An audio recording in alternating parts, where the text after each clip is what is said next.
ఒకరోజు యజమాని సంతోషంగా తన ముగ్గురు ఉద్యోగులకు నెల ప్రారంభించకముందే నెల జీతం చెల్లించాడు. అంతేకాకుండా ప్రతి ఉద్యోగికి 2000 రూపాయల బోనస్ కూడా ఇచ్చాడు.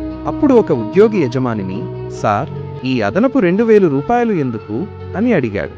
దానికి యజమాని, ఈసారి మీ జీతం 14,000 నుండి 16,000 రూపాయలకు పెంచాను.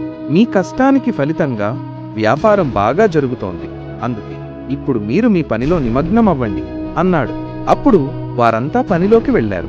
1 సంవత్సరం తరువాత ఒకరోజు యజమాని వచ్చి, వినండి, గత 3 నెలలుగా అమ్మకాలు మందగించాయని మీకు తెలుసు కదా, అందుకే ఇప్పుడు నేను మీకు 16,000 రూపాయల జీతం బదులు 12,000 రూపాయలు మాత్రమే చెల్లించగలను అన్నాడు.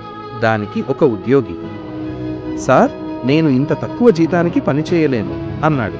యజమాని, ఇప్పుడు కష్టకాలం నడుస్తోంది, పరిస్థితి చక్కబడిన తరువాత మళ్లీ జీతం పెంచుతాను అన్నాడు.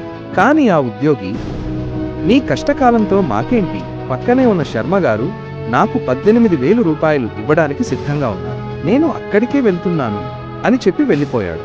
అప్పుడు రెండవ ఉద్యోగి కూడా, సార్, నేను కూడా ఇంత తక్కువ జీతానికి పని చేయలేను అని చెప్పి వెళ్ళిపోయాడు.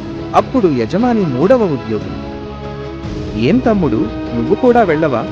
అతను, సార్, నేను నా జీవితంలో చాలా కష్టాలు చూశాను, నేను మిమ్మల్ని విడిచిపెట్టి ఎక్కడికి వెళ్ళను అని చెప్పాడు.